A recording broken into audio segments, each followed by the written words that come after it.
واسه اتحاد مربع این سه تا کارو بکن.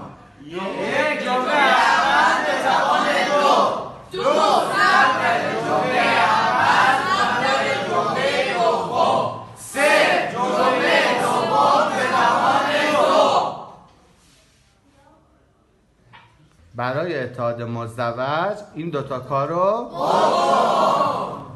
جمله اول به زبان دو، جمله دوم به زبان دو.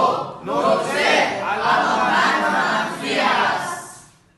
برای اتحاد جمله مشترک این سه تا کارو بکن. جمله